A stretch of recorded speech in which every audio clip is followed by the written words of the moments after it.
Uma História da Filosofia 3, parte 2, dando continuidade. Temos aí o Iluminismo e a defesa da liberdade. Já entendemos os principais autores do Iluminismo, mas a gente vai ver aqui as consequências do pensamento iluminista para o mundo contemporâneo.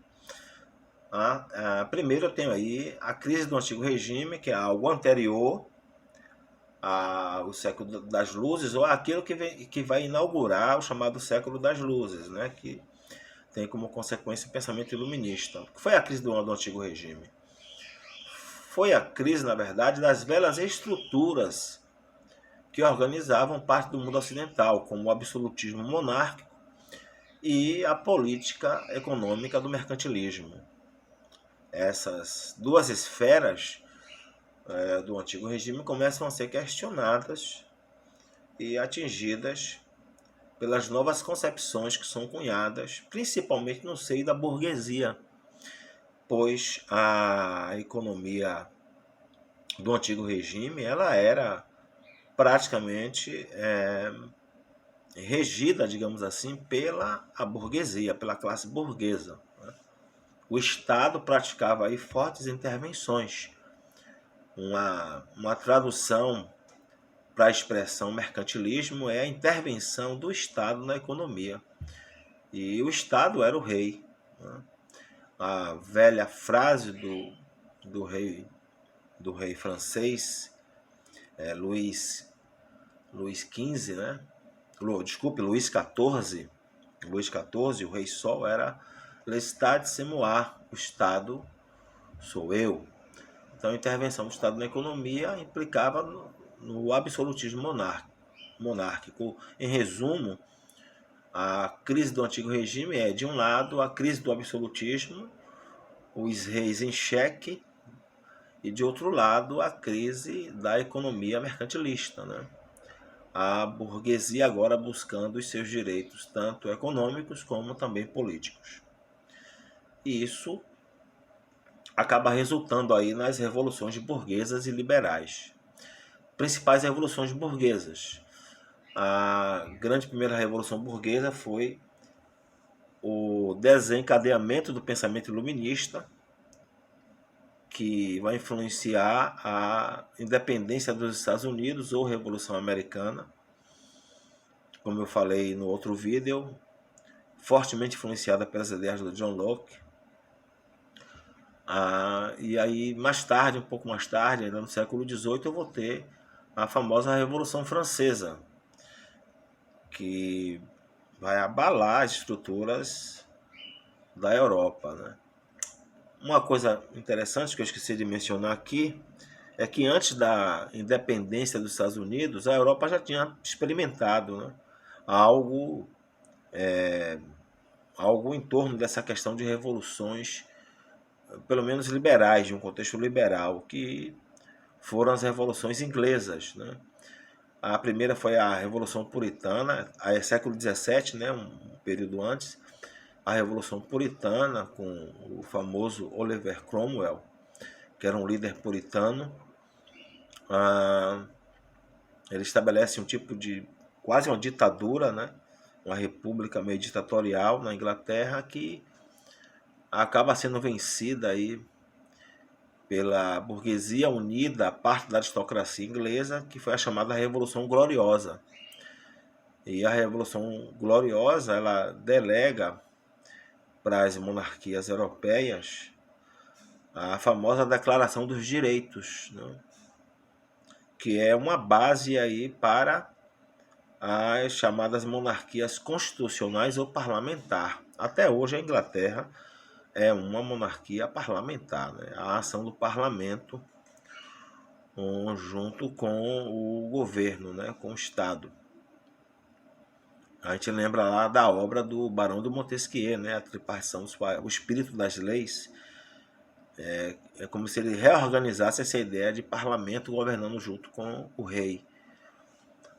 Tá? Então, essas são as principais revoluções burguesas. E aí vem a Revolução Francesa, que foi extremamente dramática em vários aspectos e que muda, né, a cara da Europa, e vai influenciar diversas outras revoluções, como a Revolução Haitiana, onde o Dessalines, né, juntamente com outros autores, outros líderes, né, acabam proclamando a primeira República Negra das Américas e por isso vão sofrer fortes embargos que vão transformar o Haiti no que o Haiti é hoje, né? Ele praticamente fica isolado porque foi uma ameaça. Vamos lembrar que a América, a construção inicial da América, ela é devida à escravidão. Então, quando ex-escravizados tomam o poder, eles se tornaram uma ameaça para o resto das Américas. Tá? Ok, então, dadas as revoluções burguesas e as transformações que elas provocam no mundo ocidental, principalmente na Europa, eu tenho aí a formação das novas potências europeias. A priori se destaca aí Inglaterra e França, né? Que mais uma vez vão entrar em fortes conflitos, agora disputando o mercado, né, internacional. A França revolucionária, ela acaba nas mãos do Napoleão Bonaparte, e o Napoleão, para tentar evitar que a Inglaterra, pelo menos para tentar superar a disputa que ele tinha com a Inglaterra, ele decreta lá o bloqueio continental, e isso vira uma guerra entre essas duas grandes potências, França e Inglaterra. Eu tenho várias consequências históricas marcantes, como a vinda da família real para o Brasil, né? Que vai ser elevado mais tarde a Reino Unido de Portugal, e isso vai acabar também na independência do Brasil. Mas o foco aqui é entender como essas potências começam a mudar a cara da Europa, né? O Napoleão mesmo mexeu na geografia, né? Em territórios, anexou territórios, dividiu territórios, mudou completamente o mapa europeu. Com a queda de Napoleão, eu vou ter a restauração dessas fronteiras.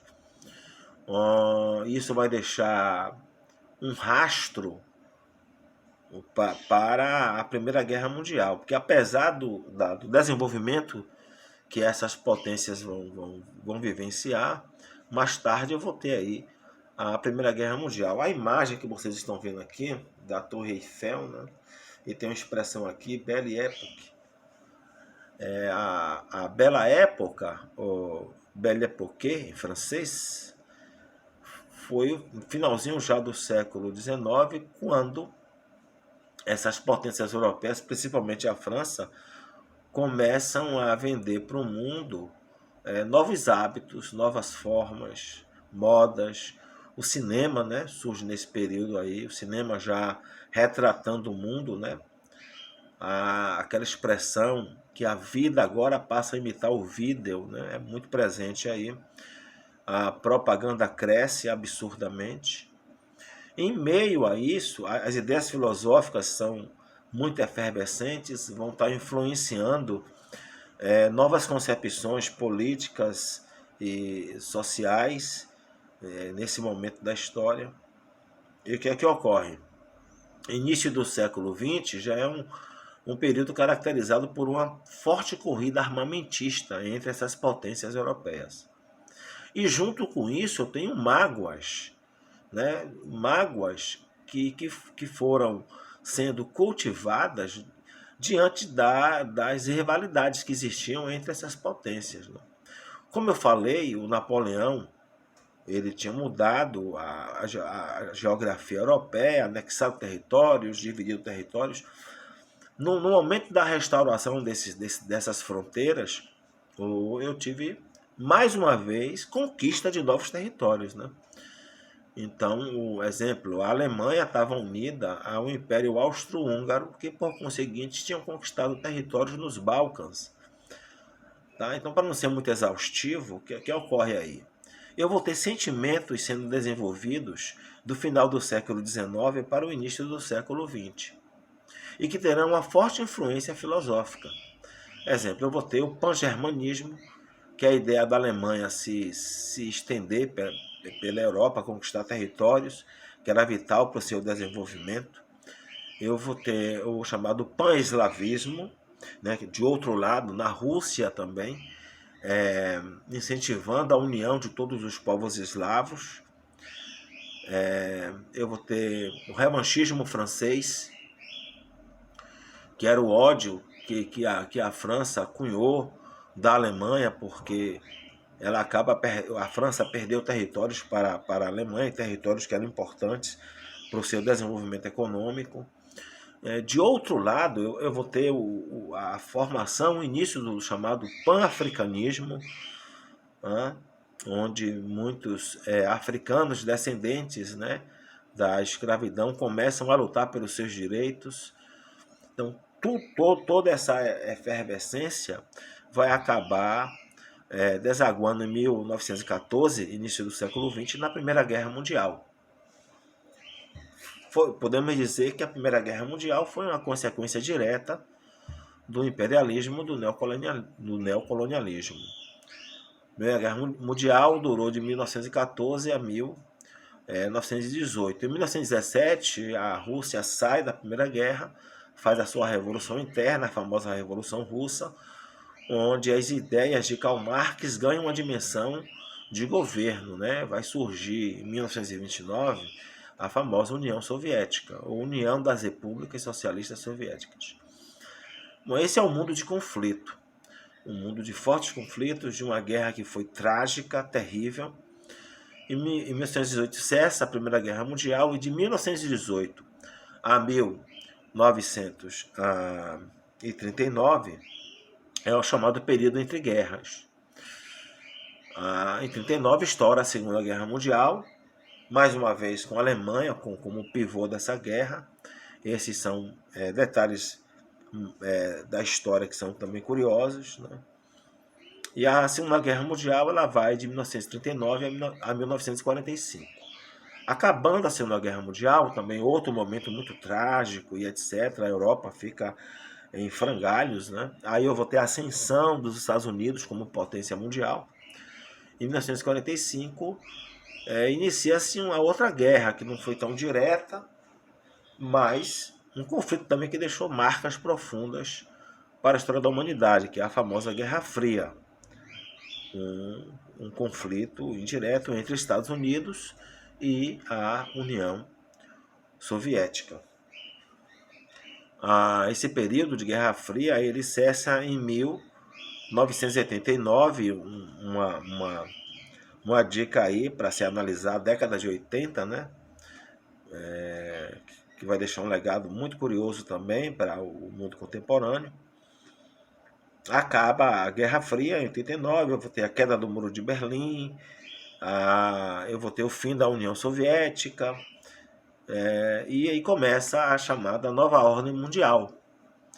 A Nova Ordem Mundial, caracterizada pelo avanço tecnológico, caracterizada pelo surgimento de blocos econômicos, caracterizada pelo aumento também das desigualdades sociais. De um lado, o aumento das desigualdades sociais, de outro lado, o surgimento das grandes oportunidades e de um mundo que caminha, de certa forma, continua caminhando em contramão, aparentemente em contramão. Tá? Bom, finalmente temos aí as etapas da filosofia contemporânea, com base nessa visão histórica aí, né? Esse resumo, né? O resumo dos resumos de uma visão histórica. Primeiro, tem uma ruptura com a modernidade. Os principais filósofos contemporâneos, todos eles vêm com a ideia de ruptura de tudo que foi construído desde a Idade Moderna. A ascensão do positivismo do Augusto Comte, a gente remonta aí de novo ao século XIX, e o Augusto Comte deixou um legado muito, muito importante para o mundo ocidental, né? E principalmente para as políticas liberais, que é a visão positivista, que está imprimida em nossa bandeira, né? A ideia de ordem e progresso é uma ideia extremamente positivista e maçônica. O materialismo de Karl Marx o chamado marxismo, ele vai sofrer várias releituras por diversos autores e vai influenciar muito quase todo mundo ocidental, principalmente nas narrativas históricas, né? Na França, no século XX, eu tive a a École des Annales, né, a Escola dos Análises, fundada pelo Marc Bloch e Lucien Febvre, né? O Marc Bloch, inclusive, ele é considerado um tipo de mártir da historiografia, porque ele morreu em um campo de concentração nazista. Então, quase todas as narrativas históricas, e aqui no Brasil, depois do finalzinho do regime militar, quase toda narrativa histórica vai sofrer uma forte influência de uma visão marxista de mundo. Tá? Isso é um pouco, de um lado, é um pouco prejudicial, de outro lado, a gente pode se utilizar disso para trabalhar com outras narrativas, né? Com outras visões da própria história. A história ela não é escrava de ninguém. A história talvez seja escrava de si mesma, né? Das suas múltiplas narrativas. Quarto, eu tenho aí a crítica da vontade do Nietzsche, que é como se Nietzsche inaugurasse uma nova concepção filosófica para o mundo contemporâneo, né? Que vai acabar desaguando no quinto ponto aí, que é o existencialismo. Então a gente vai conhecer agora alguns atores que foram importantes para a história e para a filosofia contemporânea, né? Então eu tenho aí, primeiro, aliás, nesse slide, né? Deixa eu voltar aqui para vocês comentar a imagem. Aqui na imagem eu tenho os principais líderes do pós-Segunda Guerra Mundial, né? Eu tenho o Churchill da Inglaterra, o Delano Roosevelt dos Estados Unidos e o Stalin da União Soviética aí, num acordo finalzinho da Segunda Guerra, né? Que, como eu falei, inaugura uma nova guerra, que foi a Guerra Fria, uma foto histórica aí marcante. Né? Finalmente, a contemporaneidade e o pós-existencialismo.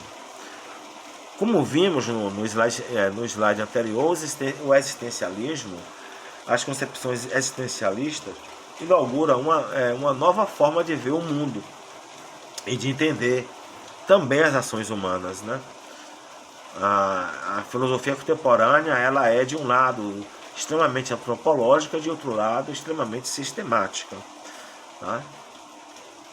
Então, o resultado dessas novas concepções filosóficas vão ser organizadas na famosa Escola de Frankfurt.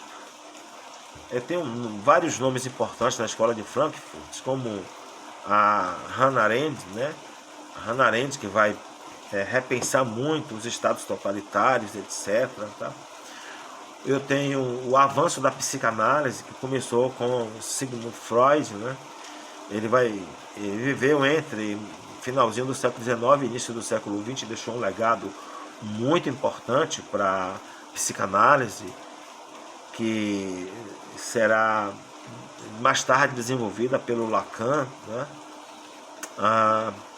Eu tenho uma ideia de pós-estruturalismo, e eu tenho outros nomes aqui da filosofia que veremos aí no próximo quadro, né? Como o Jean-Paul Sartre, o Camus, né? O Albert Camus, o Camus, como alguns pronunciam. E esses autores, todos eles darão ou deixarão um legado também muito importante para a filosofia contemporânea, né? Para o mundo contemporâneo, o mundo intelectual.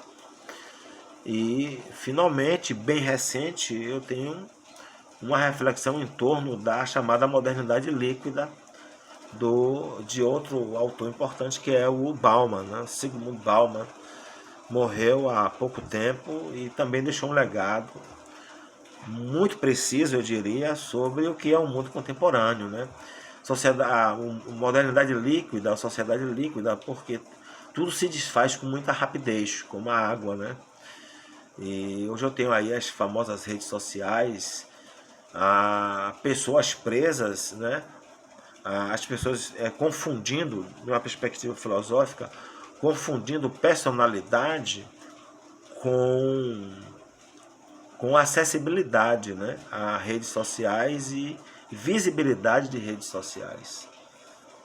Aí eu tenho a ideia de reorganização política internacional, que é fruto justamente de uma característica marcante do mundo contemporâneo, né? Você vê o quadro aí, essa imagenzinha aí, que tenta fazer um resumo de tudo que nós falamos até aqui. Ok? Bom, então eu tenho alguns nomes importantes da filosofia contemporânea, da história da filosofia contemporânea, né? O Jean-Paul Sartre, que dá uma ênfase ao existencialismo, Walter Benjamin, o Albert Camus, o famoso Michel Foucault, né? O Zygmunt Bauman, que eu citei, e atualmente temos aqui no Brasil, o prazer de termos aqui no Brasil o filósofo Luiz Felipe Pondé, que vocês têm aí na internet vários vídeos do Pondé refletindo sobre vários aspectos da vida contemporânea, né? Uma dica aí de estudo para vocês, tá? A imagem aqui ao lado é de uma série da Netflix e que sinaliza pra gente um episódio que talvez retrate bem o que está ocorrendo com as pessoas hoje em relação ao uso da tecnologia e ao uso das relações em meio às redes sociais. Tá? Eu vou deixar no finalzinho aqui do vídeo no finalzinho aqui do slide um trecho do primeiro episódio da terceira temporada da série Black Mirror, que é chamado de Queda Livre. Vocês vão poder assistir aí e vocês vão fazer as suas próprias reflexões em torno dessa temática aí. Ok? Então, bons estudos e até breve.